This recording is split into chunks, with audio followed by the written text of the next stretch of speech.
Good morning everyone, welcome to I S fine. This is Shivani Saxena. Hope you are very well. So इस आज की video में हम लोग जानने वाले हैं 12 चैप्टर का पार्ट नंबर 2। पार्ट नंबर 2 में हम जानेंगे कि जो ग्रेशन होते हैं वो कितने प्रकार के होते हैं। तो अगर आपको बताया जाए जो ग्रेशन होते हैं वो 3 प्रकार के होते हैं, 3 टाइप्स होते हैं। उनके कौन कौन से होते हैं, जैसे अगर आपको बताया जाए जो फर्स्ट होता है वो होता है एस्थेटिक, ठीक है। और जो सेकंड होता है वो होता है शर्पी ग्रेशन। अब जो थर्ड होता है वो होता है लोटन ग्रेशन। आपको काफ़ी अच्छे से नेम क्या करने हैं, उस नेम को आपको नोट भी कर लेना है। काफ़ी इम्पोर्टेंट है और काफ़ी बार एग्ज़ाम में भी पुटअप किया जाता है।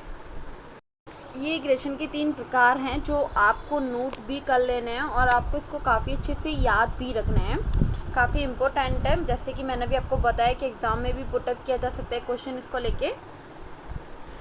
अगर आपको जाना जाए फर्स्ट के बारे में कि एस्थेटिक ग्रेशन क्या होता है, तो इसमें होता क्या है कि जो ग्रेशन की मात्रा होती है वो सबसे अधिक होती है। क्या हुआ, ग्रेशन की जो मात्रा है वो क्या होती है, सबसे अधिक होती है। ये आपको ध्यान रखना है। आपको साथ ये भी ध्यान रखना है जो ग्रेशन बल होता है उसमें बिल्कुल ये अनुरूप होता है।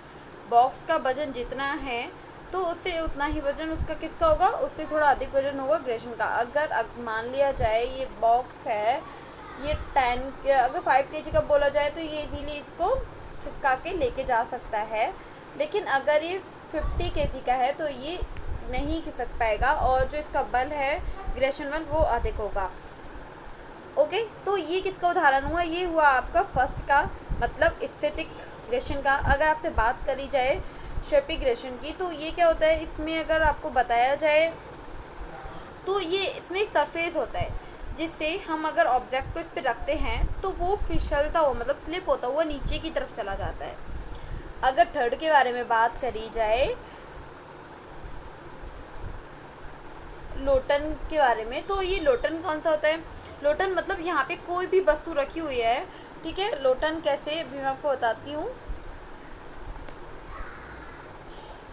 अगर कोई वस्तु इसके ऊपर रख दी जाए, कोई बुक रख दी जाए, अब बुक रखने के बाद में हम उसे लुढ़काने मतलब गिराने की कोशिश करते हैं, गिराने का प्रयास करते हैं, तो बुक बहुत ही इजीली से नीचे गिर सकती है।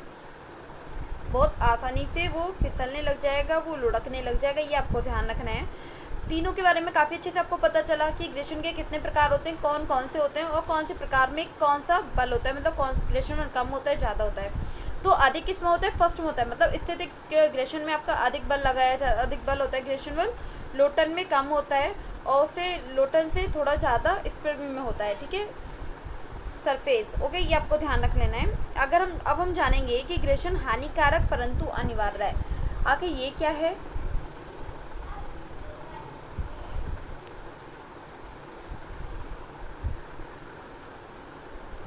आपको पता है कि इसको यहाँ पे हानिकारक क्यों बताया गया है। इसको यहाँ पे हानिकारक इसलिए बताया गया है, जो हमारे शूज़ होते हैं, जो हम लोग शूज़ पहनते हैं तो वो इजीली घिस जाते हैं। किसके कारण, ग्रेशन बल के कारण। जो भी कार वगैरह होती है, जो भी टायर होते हैं, ठीक है, वाहनों में जो भी टायर लगे होते हैं वो भी घिस जाते हैं। इसीलिए इसको हानिकारक बताया जा रहा है यहाँ पे। ग्रेशन से ऐसा नहीं है कि बहुत सारे ये डिसएडवांटेज ही हैं, इससे बहुत सारे एडवांटेज भी होते हैं। कौन कौन से फ़ायदे होते हैं, आपको पता है कि ग्रेशन के साथ हम आसानी से बहुत ही इजीली चल सकते हैं। अब ब्लैक बोर्ड पे हम लिख भी सकते हैं, किसके कारण, किसके कारण लिख सकते हैं, ग्रेशन के कारण। ओके, तो ये भी यहाँ पे आपको समझ लेना है। साथ ही आपको कुछ एग्जांपल्स मैं बताने वाली हूँ जो आपको याद रखने हैं। ग्रेशन के कारण ही क्या होता है, माचिस की तिल्ली को माचिस के डब्बे पे रगड़ के हम इजीली आसानी से आग का प्रयोग भी हम लोग कर सकते हैं। यहाँ पे आपको देखिए एग्जाम्पल भी बताए गए हैं। ये बॉक्स वाला, ये तो उसका है जो मैंने अभी आपको बताया था। देखिए शूज़ वाला कि ग्रेशन के कारण जूते घिस जाते हैं, ठीक है। रीड करिए दैन नोट भी करिए, काफ़ी इंपॉर्टेंट है। यहाँ पे क्या हुआ, ये एडवांटेज इसका ये रहा और डिसएडवांटेज इधर साइड है, ठीक है। ये हानिकारक इसलिए बताया गया है क्योंकि जो शूज़ होते हैं वो घिस जाते हैं। यहाँ पे ये जो लड़की है ये किसका यूज़ कर रही है, यहाँ पे माचिस का यूज़ करके आग लगाने का प्रयास कर रही है और आग इसीलिए लग भी सकती है, आग का हम प्रयोग भी कर सकते हैं। ओके, तो होप आपको काफ़ी अच्छे से समझ आ रहा होगा। अगर कोई भी डाउट रहता है तो आप उसे कमेंट बॉक्स में ज़रूर क्लियर कर सकते हैं। एंड मैं आपसे ऑलवेज़ यही बोलती हूँ कि अगर कोई भी डाउट मन में है तो उसे मन में रखने से कोई फ़ायदा नहीं होने वाला है, क्योंकि मन की बात ना तो मेरे को पता चलने वाली है ना ही किसी और टीचर को। इसीलिए हिस्ट्री, पॉलिटी, जियोग्राफी, इकोनॉमी, किसी भी सब्जेक्ट को लेके कोई भी डाउट रहता है तो आप उसे कमेंट बॉक्स में बहुत इजीली राइट कर सकते हैं। तब आप राइट करेंगे अपने क्वेश्चन को तो उस क्वेश्चन को देख के हम लोग आपका आंसर दे देंगे। तो इसीलिए आपको मन में कोई डाउट नहीं रखना है। तो चलिए आगे चलते हैं और आगे जान लेते हैं कि ग्रेशन बढ़ना और घटना कैसे पॉसिबल हो पाता है। तो अगर इसके बारे में बात करी जाए आप लोगों से, इसमें क्या होता है कि ग्रेशन बढ़ने के लिए पहले जान लेते हैं एक स्ट्रक्चर हमें तैयार करना होता है। ठीक है, ग्रेशन बल ज़्यादा होता है, ज़्यादा बल से तो होता है, मतलब काफ़ी, अगर आप देखेंगे उसकी पकड़ भी उतनी ही मजबूत होगी जितना ग्रेशन बल ज़्यादा होगा। व्यक्ति की फिसलने की क्षमता कम हो जाती है। कम कैसे हो जाती है कि अगर आपको बताया जाए कि टायर आप यहाँ देख पा रहे हैं, यहाँ पे कुछ स्ट्रक्चर बनाए जाते हैं इस तरीके से। प्लेन भी तो करा जा सकता है बट प्लेन नहीं है, इस तरीके से स्ट्रक्चर बनाए गए हैं क्योंकि इसकी फिसलने की क्षमता काफ़ी कम है। ऐसे आप देखेंगे शूज़ में भी आप नीचे की साइड आप शोल्डर में देखते हैं तो कुछ इसी तरीके से डिज़ाइन वगैरह बनी रहती है, मोस्टली सब में ही बनी रहती है। ओके, ये आपको ध्यान रखना है। देन अगर ग्रेशन को कम करने के बारे में अगर हम जानें कि किस प्रकार से हम उसे कम कर सकते हैं,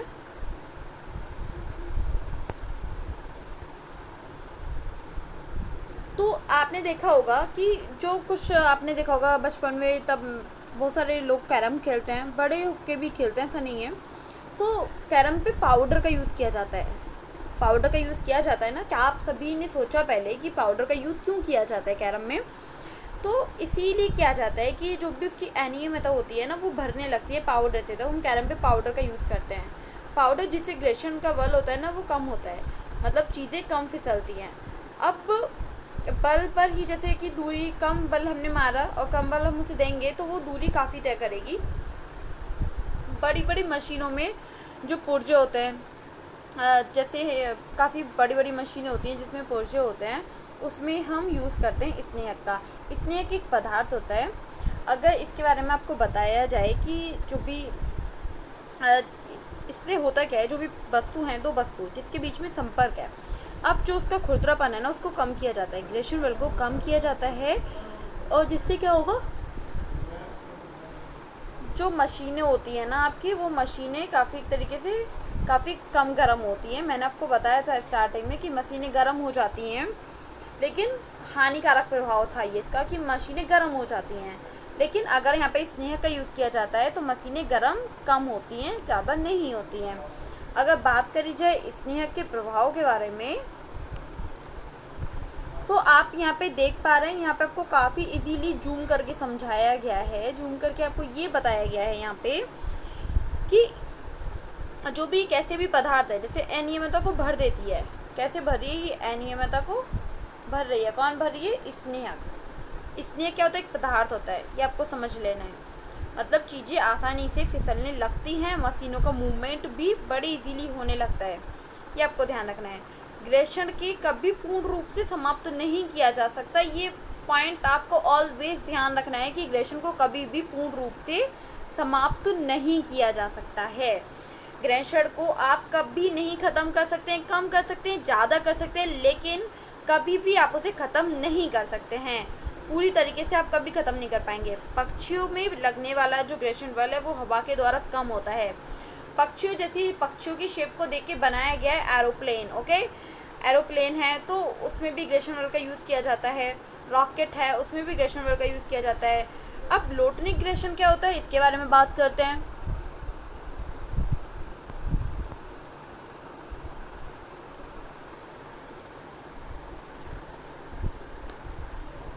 आखिर लोटनिक ग्रेशन होता क्या है, अगर इसके बारे में आपसे बात करी जाए तो आपको पता चलेगा कि जब एक वस्तु किसी वस्तु मतलब कोई दूसरी वस्तु है उसके पृष्ठ में लुढ़कती है तो उसकी गति क्या होती है, गति के प्रतिरोध को क्या बोलते हैं? लोटनिक ग्रेशन बोलते हैं। ये आपको ध्यान रखना है। अब हम समझेंगे कि तरल ग्रेशन आखिर किसे कहा जाता है। तो तरल ग्रेशन किसे कहा जाता है, आपको पता है कि जो भी विज्ञान की भाषा के अनुसार गैस तथा द्रव को एक ही नाम दिया गया है, तरल। गैसों का कोई भी वस्तु जैसे दी जाती है, कोई भी वस्तु से होकर गुजरती है, द्रव से होकर कोई भी वस्तु गुजरती है, तो उनमें भी ग्रेशन वर्क करता है। इससे के लिए आपको वस्तु की विशेष आकृति की नीड होती है, आपको विशेष आकृति वस्तु की बनानी होती है, करनी होती है, में काफ़ी नीड होता है। कम बल लगेगा तो वस्तुएं भी ज़्यादा से ज़्यादा दूरी तय कर पाएंगी, ये आपको ध्यान रखना है। और होप आपको काफ़ी अच्छे से चैप्टर समझ भी आया होगा। आप लोगों का ये चैप्टर फिनिश हो चुका है। आपका लास्ट टॉपिक है तरल ग्रेशन, जो मैं आपको बता चुकी हूँ। एंड अगर आप लोगों का कोई भी डाउट रहता है तो आप उसे कमेंट बॉक्स में क्लियर कर सकते हैं। एक बार नहीं समझ आता है तो आप वीडियो को 1 time, 2nd time, 3rd time भी आप इसे देख सकते हैं। सो आज के लिए इतना ही। नेक्स्ट वीडियो में नेक्स्ट चैप्टर लेके आती हूँ। And thank you so much.